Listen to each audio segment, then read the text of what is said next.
How we doing, Georgia?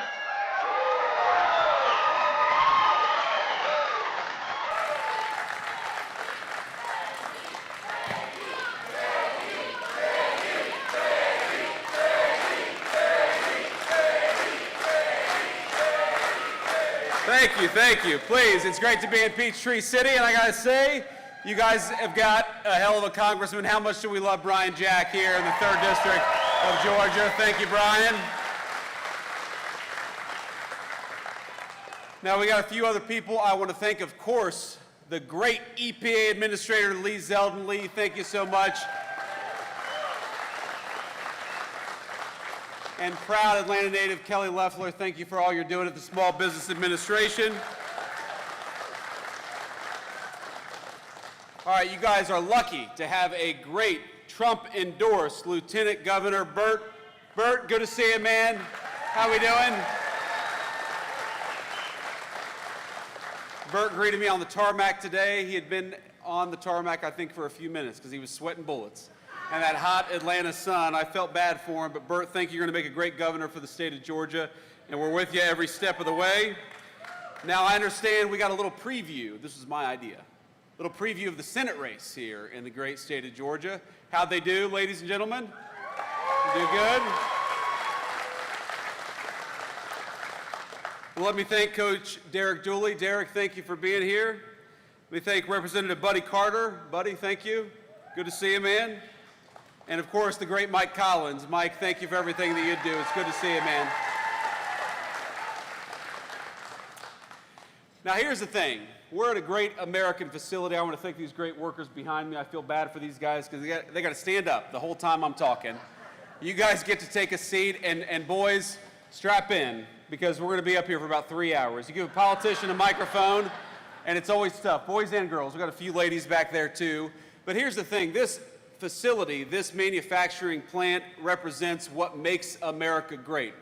Because the products that you build, the jobs created here, the ingenuity and the technology and the development and all the things that actually make America run are built right here at this incredible facility. So thank you to Alta, thank you to the workers, and thanks to the people who make this facility run. Now, I heard something before I went on, because there's this big refrigerator right behind me, right? And somebody told me it was 13 tons, is that right? That's a big refrigerator. Now, am I also right that a lot of the products that you guys make go into Chick-fil-A? Is that right? Okay, I know it's a great Atlanta company, but as a customer, a frequent customer at Chick-fil-A, I've got a personal connection because you guys make a great American company run, and that's what I love about this country. When you guys make a great product, it enables more great products to be made. That creates more jobs for our people, that creates more American innovation, and it creates more prosperity for the American worker. And I'm here, of course, as a representative of the President of the United States that has done more for the prosperity of the American worker than any president in a generation. So can we give it up for President Donald J. Trump, because I know he's watching.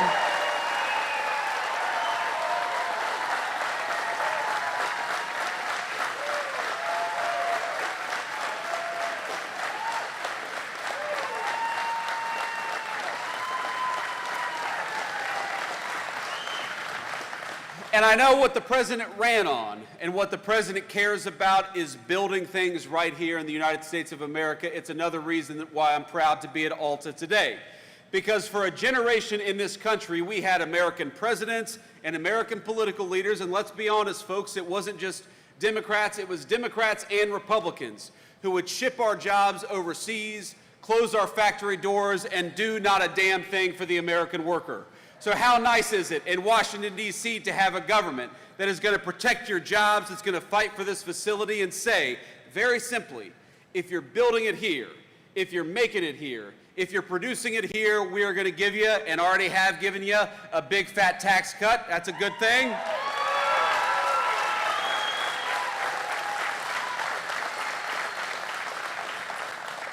But if you make it overseas, if you try to do something with a foreign worker as opposed to an American worker, if you try to ship our great American jobs and great American factories overseas, then you are going to pay a big fat tariff before you bring that crap back into the United States of America.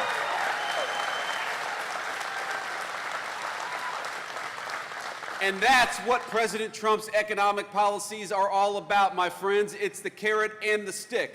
We want to make it easier to build in America. We want to make it harder to build overseas. We want to make it easier to rely on our great American workers because we got a lot of them. American businesses ought to employ American workers. And we want to make it harder to employ foreigners to take those jobs from the Americans who deserve them.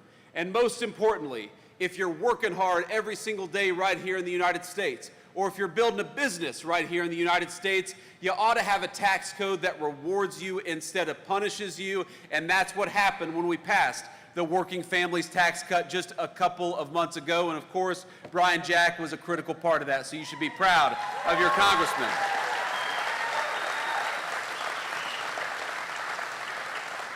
Now, what does this law mean for you? What this law means for you is that your take-home pay is going to go up over $10,000 over the next few years. What that means is that if you're working an hour of overtime, the federal government is going to keep its money the hell out of your pocket. Because if you're working hard, the government ought to leave you alone. Ain't that the truth?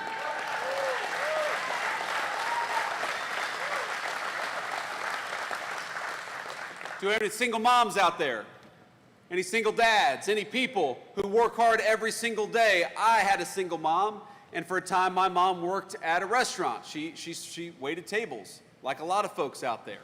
And you know what we did in this new law? We said that if you're working hard and you're making your income via tips, we are not going to tax tips anymore because we want to give everybody out there that's working hard for those tips a little bit of relief. And that's what the Working Families Tax Cut did. No matter where you are in this country, if you're working hard and play by the rules, you ought to have a government that stands up for you instead of fights against you. That's why we increased the child tax credit in the Working Families Tax Cut. That's why we eliminated taxes on overtime and on tips. And that's why we had the biggest tax cut for families that this country has ever seen, because we believe that you ought to keep more of your hard-earned money, and we believe that if you're busting your rear end every single day, the government ought to make it easier for you and not harder for you, and that's why we fought for that legislation.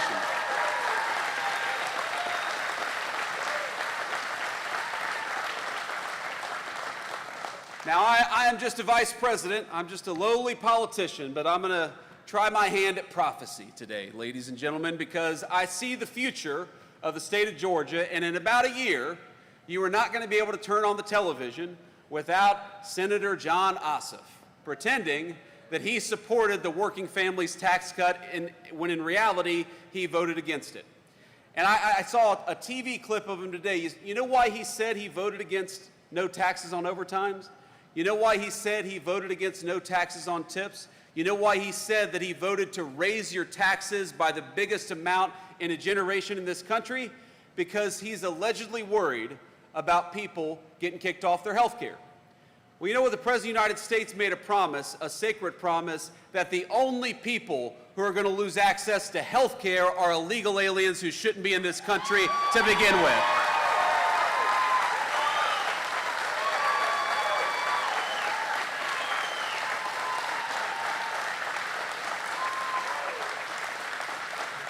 Because I happen to believe that Medicaid belongs to American workers and American families. I happen to believe that when you are struggling in this country, we're generous people, and we want to help you.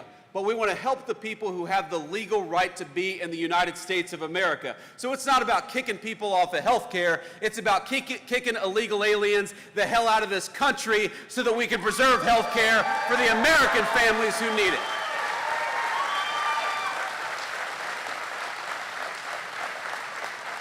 And that's what the Democrats never talk about. That's what they'll never tell you. They'll say, well, Republicans want to do this to health care. They want to do that. They want to do all these terrible things. When in reality, if you look at what the Democrats have done, what they've tried to do is to allow millions and millions of illegal aliens into this country, to give them benefits that ought go by right to American citizens, and then to attack Republicans when we dare to stand up for the American citizens who have the right to be here.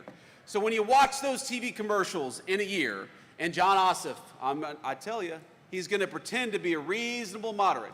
He's actually going to run TV advertisements, I promise you, because I ran against a guy like this in the state of Ohio, where he says that he supported President Trump's agenda.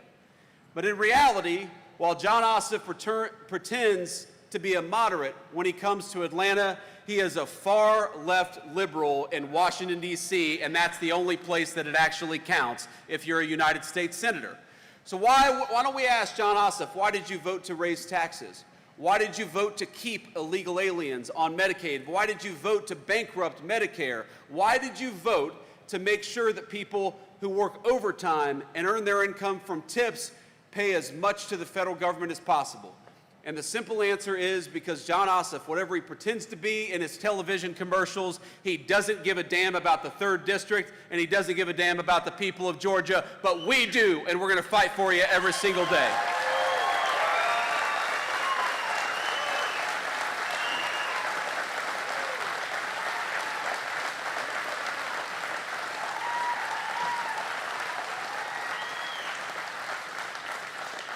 Let me just leave you, my friends, with a final thought. I want to thank you all for being out here, and again, thank the folks behind me, the great workers of this facility.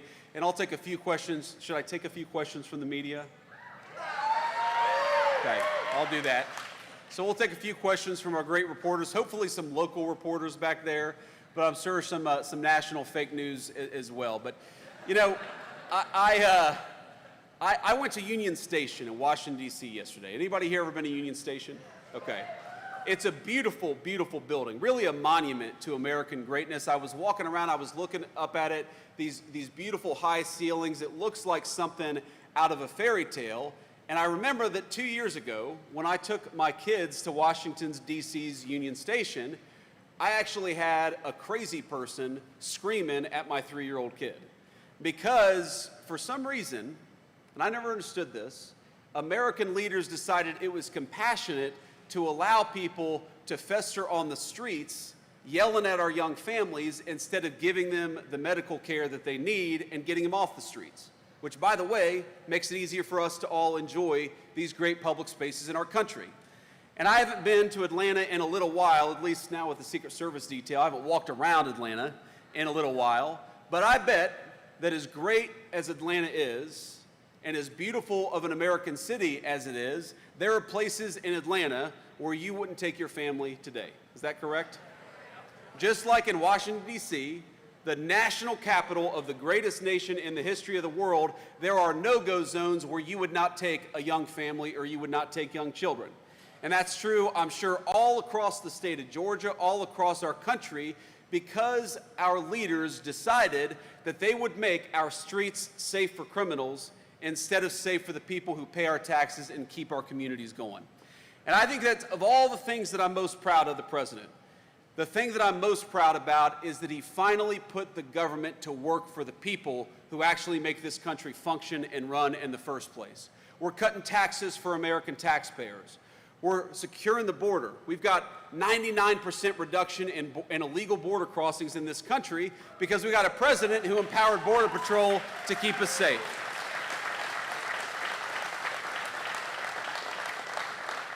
And we got a president who's standing with law enforcement to make it easier to clean up our streets, to make them safe for our young families. If you're a person, I don't care what your political party is, but if you're a family and you want to take your kid to a nice meal in downtown Atlanta, it's about a 40-minute drive, take your kid to a nice meal in downtown Atlanta, you ought to be able to without being harassed by a criminal. We got to take America's streets back for the American people, and that's what the President of the United States is doing every single day.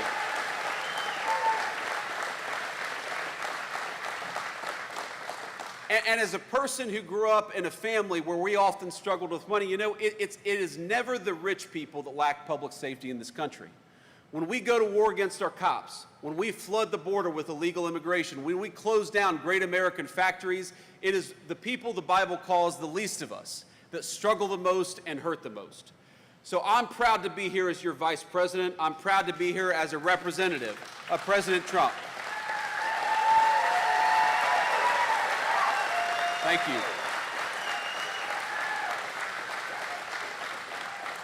But I'm most proud that we have an administration that is making it easier, whether you're rich or poor, to walk down the street with a semblance of public safety. I'm most proud that we're fighting for the jobs of the people behind me and the jobs of every single working person in this country, and we're fighting to make sure that you pay low taxes instead of a bunch of garbage to the federal government.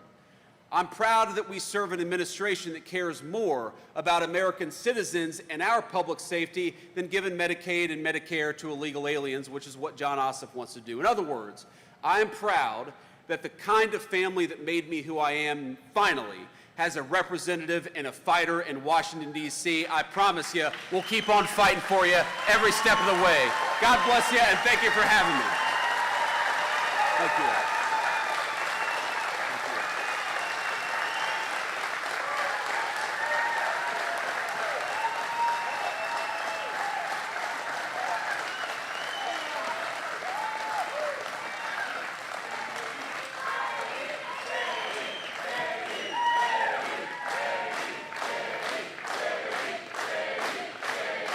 Thank you all. Thank you. I don't think I'm going to get the same chant from the fake news media, do you? But we'll let them ask some questions anyway. Let's take a few questions back there from the rafters. I would prefer to take at least a few local media questions first, and then we can get to the national folks. Semper Fi, sir. God bless you. I think we have a microphone back there. If we could pass around. Sir, go ahead. Mr. Vice President, I'm Richard Elliott with WSB-TV here in Atlanta. You've heard the criticism from Democrats that making the Trump tax cuts permanent comes at a cost to Medicare, SNAP benefits, and other things like that. How would you answer some of those criticisms by the Democrats? Yeah, well, I appreciate that question. Look, there are a couple of responses to that criticism. First of all, the only people that we say should not get free government health care benefits are illegal aliens and those who refuse to try to even look for a job. It's very common sense. We want, and look, we are going to bankrupt this country if we keep on giving the people's benefits, the people's Medicare, Medicaid, and Social Security benefits to illegal aliens who have no legal right to be in this country and never paid into the system to begin with. That is never the design of those programs, is to give them to every person all over the world. They ought by right to belong to the American citizens who paid into those programs to begin with. And that's what we're fighting to make sure happens.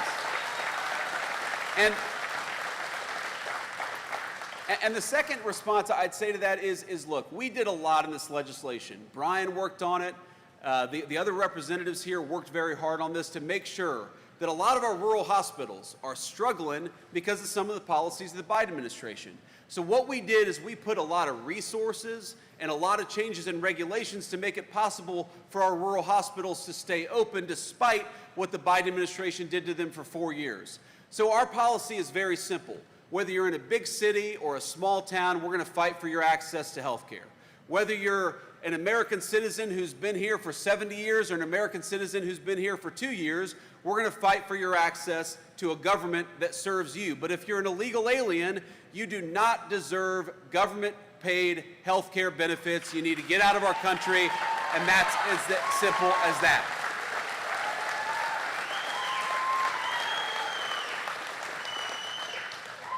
Next question. Mr. Vice President, Greg Bluestein with the Atlanta Journal-Constitution. Thanks for being here. I have a follow-up to Richard's great question on those health care funding cuts. There are Georgia Republican leaders who are legitimately concerned that more than 100,000 people could be knocked off the Medicaid rolls, not just people who are here undocumented or illegally, but people who are working class, who are struggling to get their health care. What message do you have for state Republican leaders on what they should do to reconcile those issues? Well, the first thing I'd say is that state Republican leaders, and frankly, state Democratic leaders, if you're worried about American citizens losing access to health care, the Trump administration always has an open door policy. And we've worked with a number of our colleagues, Democrats and Republicans, at the federal legislature, but also at the state level, to make it possible to ensure that American citizens have access to the medical benefits that they need. It's as simple as that. So you're always going to have an open door. Now, we understand that reforms are complicated. Sometimes this stuff takes time to work itself through the system.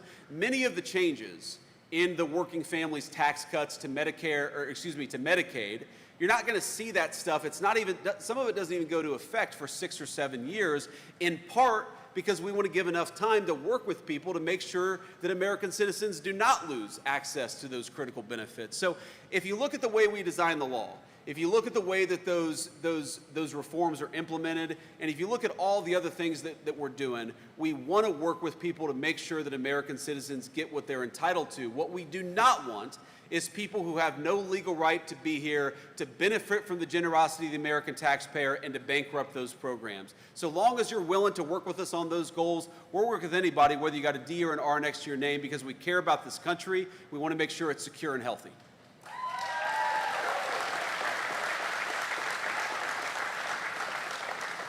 Next question. We had a couple hands back here, but okay, we got a school back there. We do. Okay, well, let's get them a microphone. My name is Virgil Garrett. Thank you, Mr. Vice President. Of course, thank you. I'm here with the Central Educational Center, CCS-TV. The CEC is a college and career academy focused on training high school students to enter technical and trade industries. Can you tell us how the big, beautiful bill will impact us and our prospective jobs? And also, how is the administration focusing on schools like ours? So tell me, is it, you say your name was Virgil? Virgil, tell me a little bit more about your school. So, Central Educational Center, we have classes focusing on trade and other industries. We have audio, video, aviation, cosmetology, dentistry, and students have Got the it. option. Yeah. Okay, thank you. He asked me, Virgil, you asked me to comment on the school. I figured I should learn a little bit about it. I should learn a little bit about it before I commented on it, but I appreciate the clarification there. I mean, our proposal and our principle in the Trump administration is quite simple. We want Americans to be able to pursue their American dream.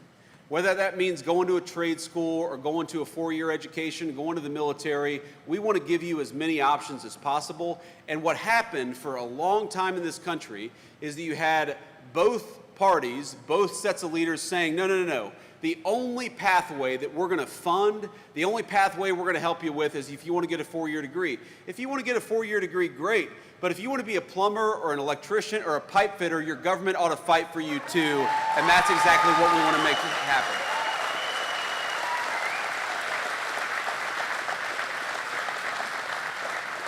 And I do, you know, Virgil, part of that is policy. Part of that is making sure that things like Pell Grants and other federal benefits, they don't pick and choose. They don't discriminate against our great trade schools. But part of that is leadership.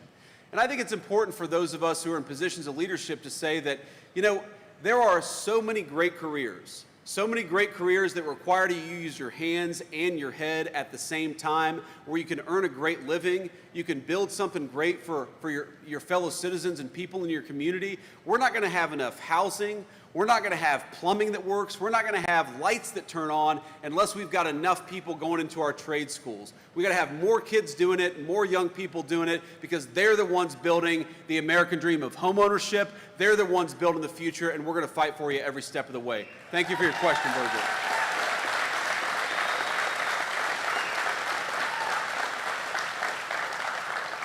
And let's do a few more questions here, and then I'm going to have to hit the road. Sir.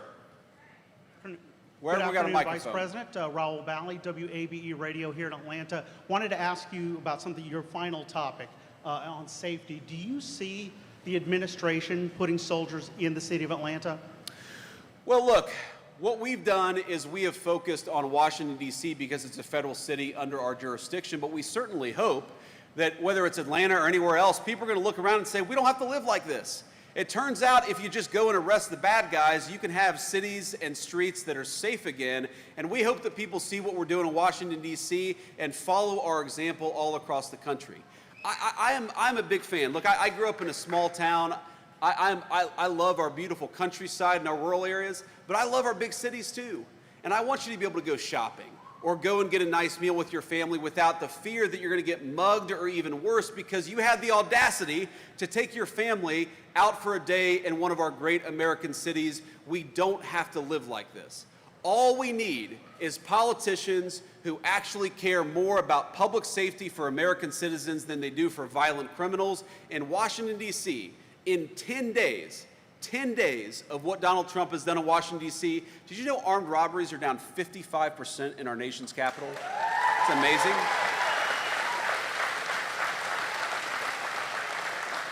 You know, murders in Washington, D.C. are down over 35%. Again, that's in a week and a half of just taking crime seriously.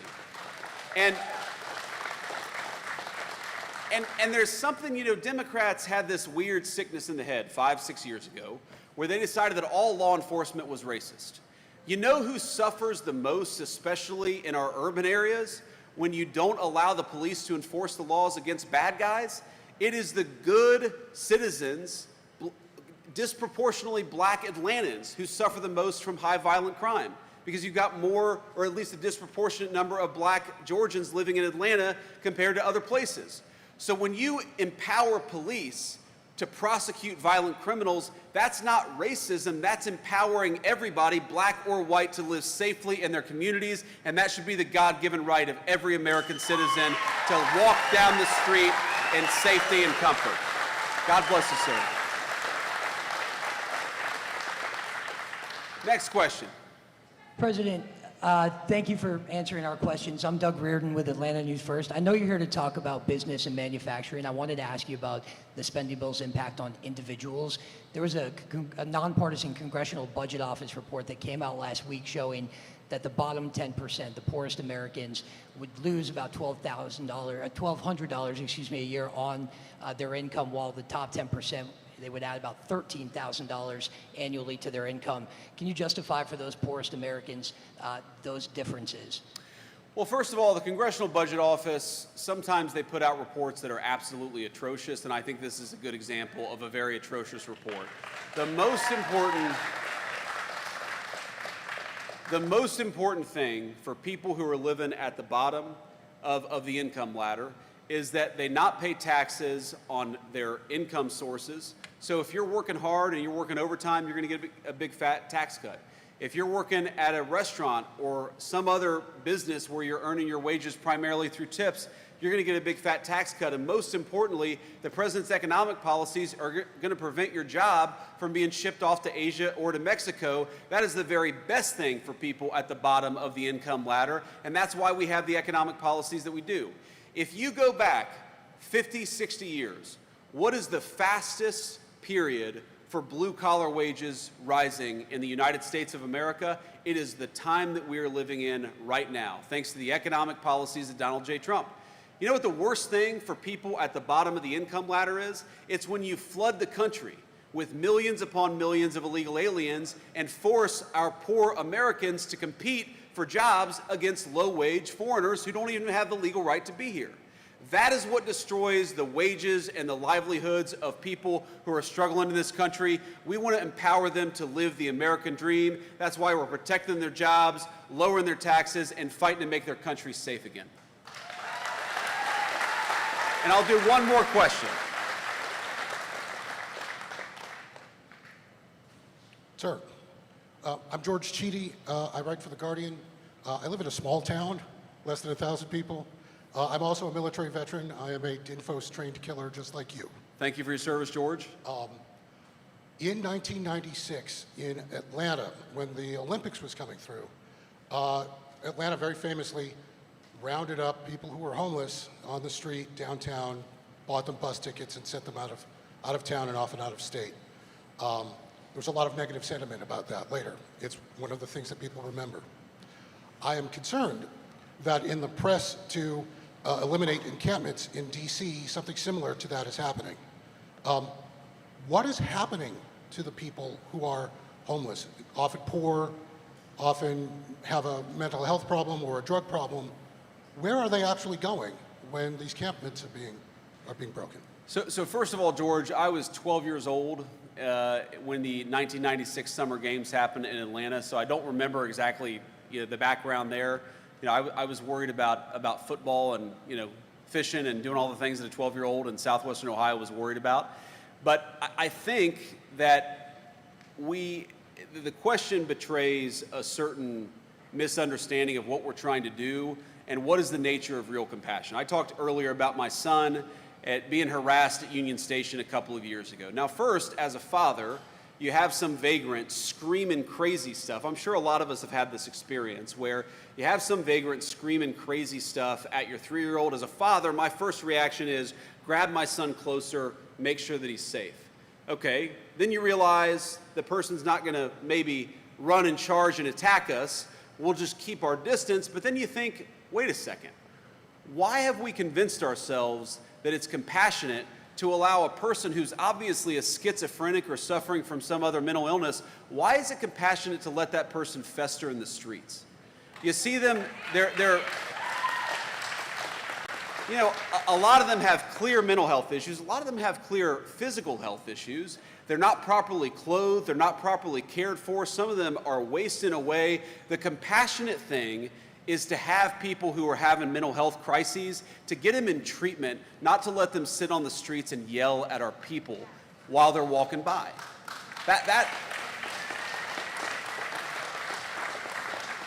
And so the president actually signed an executive order to make it easier for some of these people to get access to mental health treatment. And I don't know for the life of me what happened in this country where we decided that the compassionate thing was to let somebody fester on the streets instead of get the treatment that they need. It's very simple to me. And I don't know why we accept it as parents and as grandparents and as people who just want to walk down the street in comfort, why we accepted that it was reasonable to have crazy people yelling at our kids. You should not have to cross the street in downtown Atlanta to avoid a crazy person yelling at your family. Those are your streets, paid for with your tax dollars, and you ought to be able to use them like any other citizen of this country. So let me close. I know I said that was the last question, so let me just close with this thought. You know, there are a number of things I could say about President Trump's leadership and a number of things I could say about what we're trying to accomplish in the Trump administration. Put very simply, we're trying to make America great for Americans again. When you hear that phrase, make America great, we want you as a taxpayer, as a worker, as a business owner, we want you to be able to enjoy the incredible benefits and bounty of the United States of America. This country was built by your grandparents, by your parents, by your forebears. You ought to have the right to live a good life in this country that wouldn't even exist were it not for the hard work of so many generations who came before us. They didn't put in that work.